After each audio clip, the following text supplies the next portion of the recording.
Hi hello friends, എല്ലാ കൂട്ടുകാർക്കും നമ്മുടെ പുതിയൊരു എപ്പിസോഡിന്റെ റിവ്യൂയിലേക്ക് തന്നെ സ്വാഗതം കേട്ടോ. അങ്ങനെ പാർവതിക്ക് വല്ലാത്തൊരു ക്ഷീണമൊക്കെ അനുഭവിക്കുന്നുണ്ട്. കൂട്ടുകാരികൾ ചോദിക്കുന്നുണ്ട്, നിനക്ക് ഒട്ടും വയ്യെന്ന് തോന്നുന്നു, ഹോസ്പിറ്റലിൽ ഒന്ന് കൊണ്ടേ കാണിച്ചാലോ? വേണ്ട, എൻ്റെ ക്ഷീണം മനസ്സിനാണ് എന്ന് പാർവതി പറയാണ്.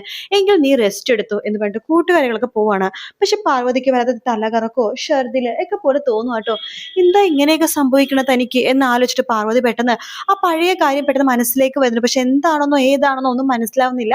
അവിടെ ഇവിടെയും ഒരു മങ്ങിയ കാഴ്ച. താൻ അന്ന് ആ ഒരു പരിപാടിയിൽ തല കറങ്ങി വീണതും അതുപോലെ തൻ്റെ അടുത്ത് ആരോ വന്ന് കിടന്നതും ആ കാഴ്ചകൾ മാത്രമേ പാർവതിയുടെ മനസ്സിൽ. പക്ഷെ അത് ആരാണെന്നോ എന്താണെന്നോ തന്നെ പാർവതിക്ക് അറിയില്ല കേട്ടോ. അങ്ങനെ പാർവതി അതിനെക്കുറിച്ച് ഇങ്ങനെ ആലോചിച്ചുകൊണ്ടിരിക്കുകയാണ്. ശേഷം കമ്പനിയിലേക്ക് പോകുമ്പോഴേക്കും, കമ്പനിയിൽ ഭക്ഷണം കഴിക്കാതിരിക്കുമ്പോഴേക്കും എല്ലാവരും കൂടി പാർവതിനെ കളിയാക്കുന്നുണ്ട്. എന്ത് ചെയ്താലും ഗന്ധർവൻ എന്ന് പറഞ്ഞ പേര് പറഞ്ഞുതരാം, പിന്നെ ആരുടെ വായ തുറക്കാൻ പറ്റല്ലോ, വായ അടച്ചിരിക്കാലോ. അല്ലെങ്കിലും ചില പെണ്ണുങ്ങളുണ്ട് കള്ളത്തരം കാണിക്കുന്ന പെണ്ണുങ്ങൾ. അവരെന്തുണ്ടെങ്കിലും ഗന്ധർവനാണ്, അത് ഗന്ധർവന്റെ തലയിലിട്ടിട്ട് പഴി ചാരിട്ട് ഓടിപ്പോകും. അതുപോലൊരു പെണ്ണാണ് പാർവതി എന്ന് പറയാണ്.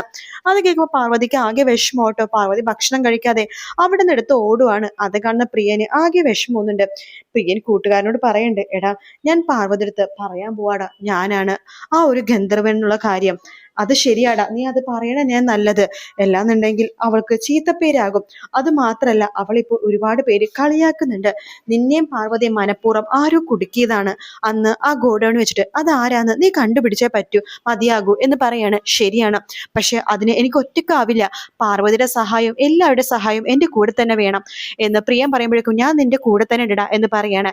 അങ്ങനെ പാർവതിയും പ്രിയനും കൂട്ടുകാരനും പാർവതിന്റെ സപ്പോർട്ടിന് രണ്ട് മൂന്ന് കൂട്ടുകാരികളൊക്കെ കൂടിയിട്ട് കൈ കൊടുക്കുകയാണ്. എന്തായാലും ഇതിന്റെ പുറകെയിൽ ആരാണെന്ന് കണ്ടുപിടിച്ചിരിക്കും എന്നൊക്കെ പറഞ്ഞിട്ട് തന്നെ അങ്ങനെ നമ്മുടെ പ്രിയൻ വളരെ കഷ്ടപ്പെട്ട് കണ്ടുപിടിക്കുകയാണ്. കരുനാഗൻ സാറും അതുപോലെ തന്നെ മുക്തയുടെയും കുരുക്കായിരുന്നു അതെന്നുള്ള സത്യം കണ്ടുപിടിക്കുന്നുണ്ട് കേട്ടോ. അത് കൈലാസിന് മുമ്പിൽ തെളിയിക്കുന്നുണ്ട്. പക്ഷെ അപ്പോഴേക്കും പാർവതി ഒരു 2 മാസമെങ്കിലും ഗർഭിണി ആയിട്ടുണ്ടായിരുന്നു. അതുകൊണ്ട് തന്നെ പാർവതിക്ക് ആ ഒരു അവശതയും ആ ഒരു ക്ഷീണം എപ്പോഴും ഉണ്ടായിരുന്നു.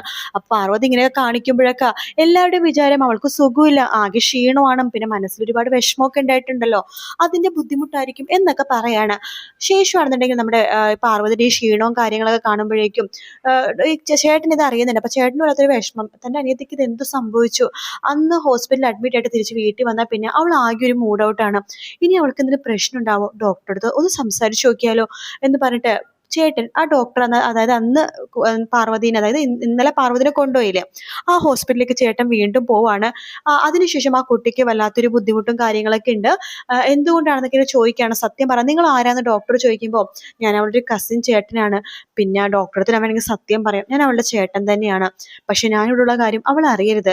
അവൾ കഷ്ടപ്പെട്ട് പണിയെടുത്ത് വീട്ടുകാരെ നോക്കാൻ വേണ്ടി പണിയെടുക്കുകയാണ്. ഞാനിവിടെ എത്തിയിട്ടെന്ന് പറഞ്ഞു കഴിഞ്ഞാൽ അവൾക്കതൊരു ബുദ്ധിമുട്ടാകും. അതാ ഞാനന്ന് വഴിപോക്കൻ എന്നൊക്കെ പറഞ്ഞത്. ഓഹോ, നിങ്ങൾ സ്വന്തം ചേട്ടനാണെന്നുണ്ടെങ്കിൽ ഞാൻ നിങ്ങളുടെ അടുത്ത് ആ സത്യം തുറന്നു പറഞ്ഞാന്. ആ കുട്ടിക്ക് പ്രിയപ്പെട്ടവരും അതുപോലെ തന്നെ വേണ്ടപ്പെട്ടവരും ആരും ഇല്ലാത്തത് കൊണ്ടാണ് ഞാൻ അന്നൊരു സത്യം പറയാതിരുന്നത് എന്ന് ഡോക്ടർ പറയാണ്. ചേട്ടൻ ചോദിക്കേണ്ട, എന്താ ഡോക്ടർ, എന്താ എന്റെ അനിയത്തിക്ക് എന്തെങ്കിലും അസുഖമാണോ എന്നൊക്കെ ചോദിക്കുമ്പോൾ, നിങ്ങളുടെ അനിയത്തിക്ക് അസുഖമൊന്നും പറയാൻ പറ്റില്ല, അതൊരു അസുഖമല്ല. പിന്നെന്താ എന്റെ അനിയത്തിക്ക് പറ്റിയ ഡോക്ടർ എന്ന് ചേട്ടൻ ചോദിക്കുമ്പോഴേക്കും, നിങ്ങളുടെ അനിയത്തി കല്യാണം കഴിഞ്ഞതാണോ? ഇല്ല. അല്ല, ആരെങ്കിലും പ്രണയിക്കുന്നുണ്ടോ? ഇല്ല ഡോക്ടർ. എന്താ അങ്ങനെയൊക്കെ ചോദിക്കണത്? അല്ല, നിങ്ങളുടെ അനിയത്തി പ്രഗ്നന്റ് ആയിരുന്നു. അന്ന് ആ കുട്ടിയുടെ കൂടെ വന്നവർക്ക് എനിക്കത് പറയാൻ സാധിക്കില്ലായിരുന്നു. പിന്നെ ആ കുട്ടിയുടെ ബന്ധുക്കളോ ആരും തന്നെ അന്വേഷിച്ചു വന്നില്ലായിരുന്നല്ലോ. പിന്നെ എനിക്ക് ഉറപ്പുണ്ടായിരുന്നു ആ കുട്ടി ഇന്നല്ലെങ്കിൽ നാളെ സത്യങ്ങളൊക്കെ തിരിച്ചറിഞ്ഞ് ഹോസ്പിറ്റലിൽ ചെക്കപ്പിന് വരുമെന്ന്. ഡോക്ടർ, ഇത് തെറ്റിപ്പോയതായിരിക്കും, എന്റെ അനിയത്തി അങ്ങനെ ഒരു തെറ്റിലേക്കും പോവില്ല. എന്തായാലും നിങ്ങളുടെ അനിയത്തിടത്തൊന്ന് സംസാരിക്കുന്നൊക്കെ പറഞ്ഞു ഡോക്ടർ പറഞ്ഞു വിടാം. അപ്പൊ ചേട്ടനെ ഈ സത്യം അറിയുന്നു കേട്ടോ. ചേട്ടൻ വിചാരിക്കണം, ഇവൾക്ക് ഇത് എന്തു പറ്റി, ഇനി വല്ല അപകടവും സംഭവിച്ചതായിരിക്കോ, ഇനി ആരെങ്കിലും അവളെ മനഃപൂർവ്വം ട്രാപ്പിലാക്കിയതായിരിക്കോ എന്നൊക്കെ വിചാരിക്കുകയാണ് നമ്മുടെ പാർവതിയുടെ ചേട്ടൻ കേട്ടോ. അപ്പോൾ അതായത് കുറച്ച് ദിവസം 2-3 ദിവസം കഴിയുമ്പോഴേക്കും പാർവതി ഇങ്ങനെ ബാത്റൂമിൽ ഇങ്ങനെ തല കറങ്ങി വീഴാണ്. അപ്പോൾ നമ്മുടെ മാഡം വരുന്നുണ്ട്. മാഡം വന്നിട്ട് ഭൂമിക മാഡം വന്നിട്ട് പാർവതി, പാറു പാറു എന്ന് പറഞ്ഞ് വിളിക്കുന്നുണ്ട്. പാർവതി എഴുന്നേൽക്കുന്നില്ല കേട്ടോ. ഇവൾക്ക് ഇത് എന്ത് സംഭവിച്ചു എന്നൊക്കെ വെച്ചിട്ട് കൂട്ടുകാരികളൊക്കെ ഇങ്ങനെ ചുറ്റും കൂടി നിൽക്കുകയാണ്. പിന്നീട് പാർവതി തന്നെ ആ വലിയൊരു സത്യം മനസ്സിലാക്കുക കേട്ടോ, താൻ പ്രഗ്നന്റ് ആണ് എന്നുള്ള സത്യം. പക്ഷെ അപ്പോഴും അവിടെ ഒരു ക്വസ്റ്റ്യൻ മാർക്ക് ഇരിക്കുകയാണ്. പ്രഗ്നന്റ് ആണെങ്കിൽ എങ്ങനെ സംഭവിക്കാൻ ആ ഒരു ഗർഭം? തനിക്ക് അങ്ങനെ ആരുമായിട്ടുള്ള പ്രണയോ അഫെയറോ അതുപോലെ തന്നെ തന്നെ ഒന്നുമില്ല, പിന്നെ എങ്ങനെ ഇങ്ങനത്തെ ഒരു അബദ്ധം സംഭവിക്കണം, തന്റെ ഓർമ്മയിൽ ഇതൊന്നും സംഭവിച്ചായിട്ട് പാർവതിക്ക് ഒരു ഓർമ്മയില്ല കേട്ടോ. അപ്പോ കൂട്ടുകാർത്തികൾ ഇങ്ങനെ പാർവതിയോട് പറയണത്, നീ അത് കള്ളം പറയരുത്, സത്യം പറ, എന്താ സംഭവിച്ചത്, നിനക്ക് ആരെങ്കിലും ഇഷ്ടം ഉണ്ടായിരുന്നോ, ഞങ്ങൾക്ക് നീ മറച്ചു വെച്ചതാണോ, നീ അറിയാതെ നിനക്ക് എങ്ങനെ പ്രഗ്നന്റ് ആകുക എന്നൊക്കെ കൂട്ടുകാർത്തികൾ ഇങ്ങനെ ചോദിക്കണൊക്കെ ഉണ്ട്. നിനക്ക് ഇതിന് അബദ്ധം പറ്റിയതാണോ, ശരിക്കും ആലോചിച്ച് നോക്ക് പാറു എന്നൊക്കെ പറയുമ്പോഴേക്കും പാർവതിക്ക് അതൊന്നും ആലോചിച്ചെടുക്കാൻ പറ്റുന്നില്ല. പക്ഷെ പാർവതിയുടെ മനസ്സിൽ അന്നത്തെ ആ ദിവസം വളരെ നന്നായിട്ട് തന്നെ ഓർമ്മയുണ്ട്. അങ്ങനെ പാർവതി അന്ന് എന്ത് സംഭവിച്ചത് മനസ്സിലാവുന്നില്ല. അന്ന് ആരാണ് തന്റെ കൂടെ വന്ന് കിടന്നത്, അന്ന് തനിക്ക് എന്താണ് ആ റൂമിൽ വെച്ച് സംഭവിച്ചത്. പിന്നീട് തന്നെ മുക്താമ്മയുടെ എല്ലാവരും കൂടി വിളിക്കുമ്പോഴാണ് താൻ എഴുന്നേക്കുന്നത്. പക്ഷെ അതിനിടയിൽ എന്തോ സംഭവിച്ചിട്ടുണ്ടെന്ന് പാർവതിക്ക് മനസ്സിലാവണം. പക്ഷെ അത് ആരാണെന്ന് പാർവതിക്ക് മനസ്സിലാവണില്ല. അതുപോലെ തന്നെ കൈലാസിനും അറിയില്ല അന്ന് പാർവതിയായിട്ട് അങ്ങനത്തെ ഒരു സംഭവം നടന്നിട്ടുള്ള കാര്യം. കൈലാസിന്റെ വിചാരം അന്ന് മദ്യപിച്ചു, ഒരു റൂമിൽ കയറി അങ്ങനെ കിടന്നുറങ്ങി എന്നൊക്കെയാണ്. പക്ഷെ ഇവർക്ക് പോലും അറിയില്ല ഇവർ തമ്മിൽ അങ്ങനത്തെ ഒരു ബന്ധം ആ സമയത്ത് ഉണ്ടായിരുന്നു എന്ന്. അതിന്റെ പുറത്താണ് പാർവതി പ്രഗ്നന്റ് ആണെന്നുള്ള കാര്യം പോലും ആർക്കും അറിയാൻ പാടില്ല. കൈലാസിനെ പോലും അറിയില്ല തന്റെ കുഞ്ഞാണ് പാർവതിയുടെ വയറ്റിലുള്ളത്.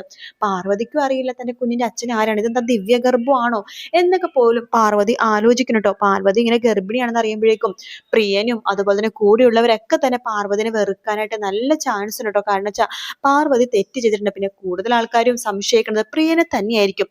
കാരണം പ്രിയനെയും പാർവതിനെയാണല്ലോ അന്ന് ഗോഡൌണിൽ വെച്ചിട്ട് പിടികൂടിയത്. അത് മാത്രല്ല, ഗോഡൌൺ വെച്ച് പിടികൂടിയത് മാത്രല്ല, അതിന് മുമ്പും ഇതുപോലത്തെ സംഭവങ്ങൾ ഉണ്ടായി എന്നൊക്കെ പിന്നെ നാട്ടുകാരെല്ലാം പാട്ടാക്കുകയും ചെയ്യും. പ്രിയൻ അറിയാം പ്രിയനല്ല ആളെന്ന്. പിന്നെ ആരാണ് എന്നൊക്കെ പ്രിയനും ഇങ്ങനെ ആലോചിക്കുകയാണ്.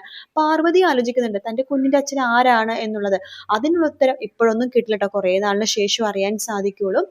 എന്തായാലും പാർവതി പ്രഗ്നന്റ് തന്നെയാണ്. അത് സ്വപ്നവും കാര്യങ്ങളും ഒന്നും തന്നെയല്ല. ആ കുഞ്ഞിന്റെ അച്ഛൻ നമ്മുടെ കൈലാസ് തന്നെയാണ്. ശരിക്കും പറഞ്ഞാൽ മുക്ത ഒരു പണി കൊടുത്തതാണ് പാർവതിക്കുട്ടി പണി കൊടുത്തതാണ്. പാർവതിക്കുട്ടി പണി കൊടുക്കാം, അവളെല്ലാരും വെറുക്കണം എന്നൊക്കെ പറഞ്ഞിട്ട് അരവിന്ദനെയാണ് ആ റൂമിൽ കയറ്റാൻ വേണ്ടി ശരിക്കും എന്താണ് മുക്ത ഇരുന്നത്. പക്ഷേ മുക്തയുടെ ആ പ്ലാൻ എല്ലാം തെറ്റിച്ചുകൊണ്ടാണ് കൈലാസ് ആ റൂമിൽ കയറിയതും പാർവതിയായിട്ട് ആ ദിവസം കഴിഞ്ഞുകൂടിയതും.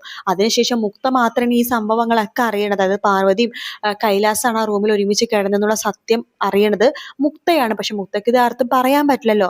മുക്ത അപ്പോഴും പറഞ്ഞുണ്ടാക്കുന്നത് പ്രിയന്റെ കുഞ്ഞാണ്, അല്ലെങ്കിൽ അരവിന്ദ് ആയിരിക്കും അന്ന് മദ്യപിച്ചുകൾ കിടന്നപ്പോഴേക്കും അരവിന്ദ് ഇവളുടെ കൂടെ ഉണ്ടായിരുന്നു പറയുകയാണെങ്കിൽ അരവിന്ദന്റെ തലയിലിടാനും ചാൻസ് ഉണ്ട്.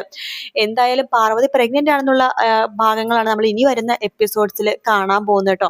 അത് മാത്രല്ല, കൈലാസ് സംശയിക്കും ഇവളെ. കൈലാസിന്റെ വിചാരം എന്താണ്, പ്രിയനായിരിക്കും ഈ കുഞ്ഞിന്റെ അച്ഛൻ എന്നുള്ളതാണ്. അപ്പൊ എന്താ നല്ല സസ്പെൻസ് ആയിട്ടുള്ളതും അതുപോലെ തന്നെ അടിപൊളിയായിട്ടുള്ള ഭാഗങ്ങൾ, സസ്പെൻസ് നിറഞ്ഞതും ത്രില്ലിംഗ് ആയിട്ടുള്ള ഭാഗങ്ങളൊക്കെ തന്നെയാണ് കേട്ടോ ഇനി അങ്ങോട്ടുള്ള എപ്പിസോഡ്സിലൊക്കെ തന്നെ നമ്മൾക്ക് കാണാൻ സാധിക്കുന്നത്. എന്തായാലും ഈ സീരിയലിന്റെ പുതിയ വിശേഷങ്ങളും എപ്പിസോഡ്സിന്റെ പ്രൊമോയുടെ വിശേഷങ്ങൾ അറിയാനായിട്ട് ചാനൽ ഒന്ന് സബ്സ്ക്രൈബ് ചെയ്ത് സപ്പോർട്ട് ചെയ്യണേ. പിന്നെ എപ്പിസോഡ് എപ്പോഴും താമസിച്ചു വരുന്നതുകൊണ്ടാണ് എനിക്കത് ഇടാൻ പറ്റാത്തത്. രാവിലെയൊക്കെ എപ്പിസോഡ് വരുന്നോന്ന് ഞാൻ നോക്കാറുണ്ട്. വരാത്തത് കൊണ്ട് മാത്രം ഒറിജിനൽ എപ്പിസോഡിന്റെ റിവ്യൂ ഇടാൻ പറ്റാത്ത കേട്ടോ. എങ്ങാനും ഉച്ചക്ക് മുമ്പായിട്ട് എപ്പിസോഡ്സ് ഒക്കെ വരുമ്പോൾ അതൊക്കെ കറക്റ്റ് ആയിട്ട് ഇടുന്നതായിരിക്കും. അപ്പൊ നിങ്ങളുടെ സപ്പോർട്ട് എന്തായാലും വേണം. സപ്പോർട്ട് ചെയ്ത് സബ്സ്ക്രൈബ് ചെയ്ത് ലൈക്കും കൂടി ചെയ്യണം കേട്ടോ. അപ്പൊ മറ്റൊരു വീഡിയോ ആയിട്ട് വീണ്ടും കാണാം ഫ്രണ്ട്സ്. എല്ലാവർക്കും ടേക്ക് കെയർ, ബൈ ബൈ.